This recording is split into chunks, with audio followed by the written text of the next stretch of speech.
What's up, Brian Tong here, and welcome to the Apple Bite for everything good and bad inside the world of Apple. The first impressions of the iPhone 10 are in. I don't have mine yet. It's coming November the 3rd, and I'll be doing my own style review once I get it because I don't get a free one from Apple. Like, I spend my cold, hard cash on it just like you. And trust me, it makes a difference when you're actually paying for something. Now, the consensus for most of the reviews is that it's a well-built phone, the screen looks great, the notch is there and is kind of annoying but can be forgotten to a certain degree. Face ID works and works pretty well in most cases. Mashable even did a video with twins, and in both of those situations, the other twin was able to unlock the iPhone. But there are times where it isn't as fast, and the biggest adjustment is really getting used to the removal of the home button and learning new gestures. Now, Apple gave most reviewers less than 24 hours to get their first impressions out, and even showed love by giving early access to a select few YouTubers, and finally validating the influence and power that the YouTube tech community has. The interesting thing to me is that there was really not much of a mention of animojis. It was more of an afterthought in most of the first impressions.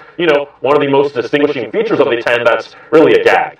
But the power of this device will be unlocked by developers once they get time to leverage all of its hardware and ARKit potential. Overall, the first looks are great for this top-notch phone.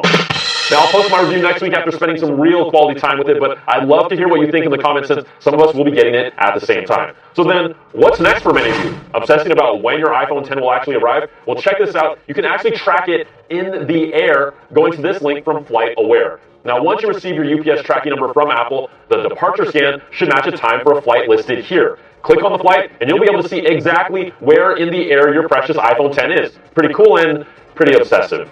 Now, Face ID is the feature on the 10, bidding adieu to Apple's Touch ID. Rumors claimed Apple was working on Touch ID under the screen, but in an interview with TechCrunch, Apple's hardware engineering chief Dan Riccio said, "We spent no time looking at fingerprints on the back or through the glass or on the side, because if we did those things, which would be a last-minute change, they would be a distraction relative to enabling the more important thing that we were trying to achieve, which was Face ID done in a high-quality way."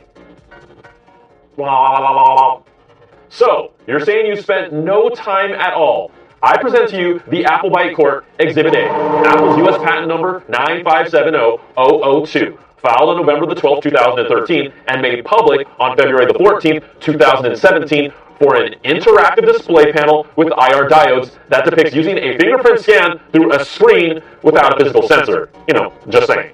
Now, new updates to the entire family of Apple software has been released. iOS 11.1 brings over 70 new emojis that we've been talking about for like over a year, the return of 3D touch multitasking, and a fix to the cracked Wi-Fi bug, and more. Now, it's not a new feature to iOS, but an image recognition search has been part of the Photos app for about a year. It's not nearly as good as Google's, but Twitter user LEWBU revealed that if you search for the word brassiere, the iPhone categorizes photos featuring bras automatically in a group. Like most user searches show photos of bikinis, lingerie, or bare skin. And just to be clear, it organizes them and does the search on the phone and doesn't send them to Apple in a folder. But the real question is, why did Apple feel the need to make brassiere one of the search words? Chrissy Teigen took to Twitter to confirm it, and also to show off her extensive collection of, "Look at me, I'm so hot" pics. Like, I even tried it, but unfortunately for Apple by Nation, there are no pictures on my phone. Your Honor, I object, and I also would like to bring up Exhibit B from Google Search. No, dude, come on, Mitch, you can't show me. I was young, I told you, I needed the money. It was a tough time. So wrong. Now, watchOS 4.1 is out, and I'm a fan of the new Series 3 LTE Apple Watch right here, especially its battery life. Now, 4.1 brings LTE streaming to Apple Music and a new radio app with stations like ESPN, Bloomberg, and our own CBS News Radio, and your favorite genres of music. It's awesome. Now, Apple says the Series 3 Watch will get up to 7 hours of battery life when streaming Apple Music over LTE, 5 hours when streaming live radio, and if you're using the workout app, streaming audio, GPS, and LTE all together, that's good for 3 hours. And that's only 1 hour less than you could before streaming music was even available. Now, this just makes the Apple Watch Series 3 even better, and I'm loving it. If you just made my Apple Watch even better, you know what? That's a good Apple. Plus, they also fixed that annoying Messages app scrolling issue that would drive me cray-cray. All right, macOS High Sierra gets new emojis in its update, and tvOS also received updates and gives video enthusiasts the ability to manually tweak the Apple TV's 4K output settings. You can do things like switch the dynamic range and frame rate options on or off, but I'm still waiting for, Dolby Atmos support.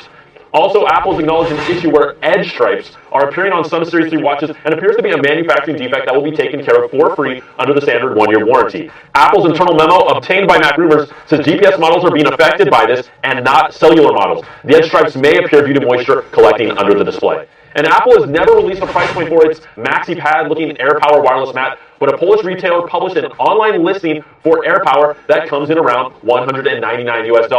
It sounds about right. It's not cheap, but you know you're going to buy it. And we'd also like to take time, really just take a moment, to honor 3 Macs that have now been declared obsolete or vintage by Apple, who will no longer offer repair services or replacements for them. So right now, we'd just like to take a moment to honor them.